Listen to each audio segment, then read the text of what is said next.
Welcome to another edition of That's a Wrap, the industry program dedicated to focusing on all aspects of the arts and entertainment industry, from the human perspective to the technical arena. We take a look at all things related to how the industry operates behind the scenes, keeping you in touch with the latest news, trends, and products. Visit us on the web at TAWIN.org. And now here is your host, Carlos Cruz. Welcome to the show. This is your host, Carlos Cruz, and today we have a remarkable guest with us, Amy Sugar. Did I pronounce your name correctly? Yeah, Sugar, that's about it. Amy Sugar is a wonderful singer, songwriter, guitarist over here in the Bay Area, and when I first heard her music, it was just remarkable. There was just a mixture of so many different styles within it where it would just entrance you into her music itself. So, Amy, I'd like to welcome you to the show. Thank you. So, we're going to talk about several things here today, in addition to the event that you have coming up on the 31st. So, can you just tell our audience a little bit about yourself, just a broad spectrum right now? A little bit about Amy. Well, let's see. I think you kind of you said it right there in the opening pretty well. Basically, I came from Arizona, and I came out here about a little over a year ago, maybe a year and 4 months ago. And singer, guitarist, that kind of thing. About myself, I don't really have much to say, to be honest. I mean, I just play guitar and sing and do that kind of stuff, yeah. Well, going into the industry, since this podcast is more about the industry professionals and people who are interested in getting into the industry, how did you find the industry when you first started working in it? What did you do, or what did you have to do to basically get yourself known out there? Amazing. Nothing. Not much of anything.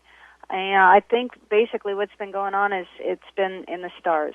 It just absolutely has been in the stars. I haven't had to do much of anything. I met up with Michael, and Michael was just a fan from day one when he heard my voice and with the songwriting, and I think, obviously that helped get my name out there. That does happen to some people. Some people have to really, really not only work at it, but try to figure out where they have to be, and some people just happen to be at the right place, right time. But they all have the same talent. They all have good talent. It's just, there's some incredible talent out there. It's just a combination of certain things. Some people might call it luck, and the other just the luck of the draw itself. But with you, not how many bands, but what was the last band? Because I know you're in a new band now. You just put together a new band, correct? Can you tell us a little bit about the new band that you put together? Yeah, the new group that I have is just, it's not the Amy Sugar Band. It's just simply we're going under the artist name is Amy Sugar. And it's a power trio.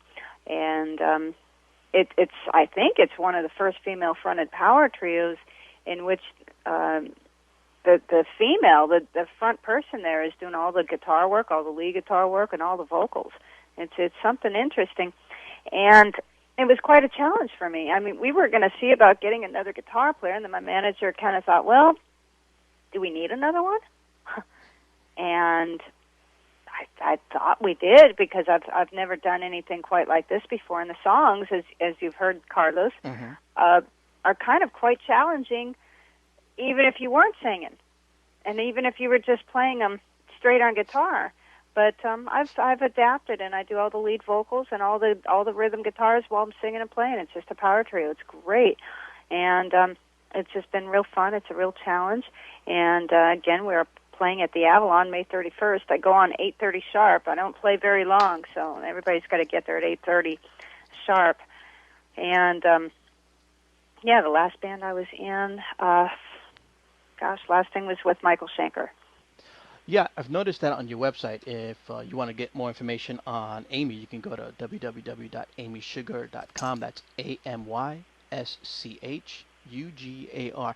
On your photo section there, you have a lot of people that you work with, and it looks like you've been around the block a couple of times, and not just with either cover band acts or just small time. Can you tell us about some of the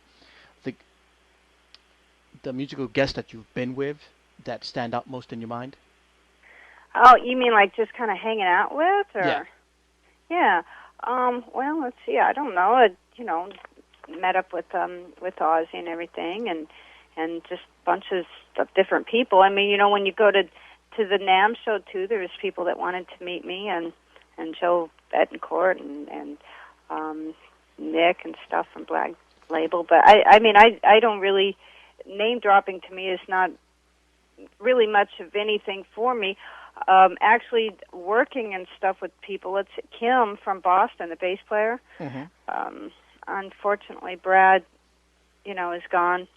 But so Kim and I were going to be working on some stuff. She came out here, and we put a couple of songs together. So, probably have her in the studio at some point soon, or we'll be doing a project. But yeah, I've met quite a few people, and mostly that's fun, and that's just kind of the perks of the business. And speaking with your album itself, how do you publish yourself? Do you go through a label or is it self-publishing? What business model do you use for that? Well, for this point, at this moment in time, that Sugar Shanker album is the last album that I've done with Michael, and yes, you're correct. That's my label, the ASR, and I think for the future, we'd probably be going more with a major or another company. Hmm. Do you pay attention much to the new methods of independent bands producing their own work on the internet, on things like that? Carlos, I'm kind of new to that, and that might be something I might want to look into. I try to listen to each profile when they come through and they ask for requests. Mm-hmm. And there's so many labels out there that something that may be an independent could be actually perhaps maybe a subsidiary, I guess, of a major. Yeah. So I can't Mm-hmm. I can't really tell. I mean, does it say on their profile maybe if it's an independent or there's so many record labels out there. I don't really pay too much attention to the labels from these profiles that come in. Well, what are some of the concerns when you get approached by a label or something? What is it in the back of your mind that you look for? You know what? That's a question that I go with Brad. There you Brad, go. Brad is my manager. He deals with all that type of business stuff. So basically your recommendation is always have a good manager behind you. Take care of that stuff. I think so, especially if your career is taking off and moving in the right direction. Absolutely, a good manager with a good, solid mind of business is just top priority. For a couple of years there, I was kind of milling around like Helen Keller, bumping into a lot of Mm-hmm. no goods, and I finally, about a year ago, decided, no, I need a partner, I need a good manager, and somebody that's going to look out for me. I really, really needed that. So I think anybody that's really sees their career is starting to move up, they might want to shop for a good manager and get references and read about the business of a manager and what's to be expected. Well, for anybody new out there that's listening to this, Amy, if they wanted to get hold of your manager and ask him questions or maybe try to have him represent, how can they get hold of him? Well, as far as I know, he's not taking any new artists currently right now. There's information on my website. Brad is very, I believe the word is inundated, and gets pretty overwhelmed with a lot of volumes of emails as it is. I'm not going to really recommend that everybody out there listening call Brad. I can't recommend that. He's not going to be real happy with it. They might want to run a question past me first. Okay, Mm-hmm. and they can drop me an email at amy@amysugar.com, and then I can pass this on to Brad. I can certainly pass any information on. Although Brad's information is out there, I can't stop people from bothering him and calling, but they've got to have a really great question other than, what do I do with my dog when he's sick because his fur's looking funny. I mean, he gets a lot of stuff like that. And he's currently working with probably around 6 other artists, and so he gets pretty overwhelmed. Right. Mm-hmm. Okay. Let's talk about your venue that you have at the Avalon nightclub. Mm-hmm. And for those interested, it's happening May 31st at 8:30 sharp. That's this Thursday coming up, and it's located at 777 Lawrence Expressway here in Santa Clara, California. And can you tell us a little bit what you're performing if it's any new work, some old work, the style. Absolutely. Yeah, sure, Carlos. Yeah. Well, we are doing the Love and Danger song, okay, because I know that a lot of people are just really loving that. And we're doing mostly all songs that I've done. And we're going to do, I think, 2 covers. I didn't want to really say who or what. And we're doing those because they're fun, and I always wanted to cover them because they were fun things, stuff I heard as a kid, you know. Right. And I'm doing one instrumental, Drive Me. And on the song, we're doing Long Time Coming, but we're doing a different type of an arrangement. So some of the music that they hear and they hear out there on the internet, we do a certain different arrangements a lot of times with the bands, with my group, you know, because it seems to work better and it flows and feels better. A lot of times when you hear an album of an artist and then you go to see the concert, sometimes it's a little bit different. The arrangement can be, you know, shortened or lengthened or something. Yeah. So, yeah, they're all my music except for a couple of them. Well, before we let you go, let's talk about your album and your new work that's coming out, and more the technical aspects to assist those that are trying to figure out how they should record their music. Should they go into a studio? They should use these new fandangled tools coming out on Mac or PC or anything. How is it that Amy Sugar creates her music? She has the tune in her head. How does she get it down to the track? Okay, well, it's been a while since I've done some recording, so that's the first thing that we've got to know about. When I get a tune in my head, I just merely present it to the band, and we start playing. I'm not doing anything fancy at all. A lot of times, just a ghetto blaster, just to do the tune.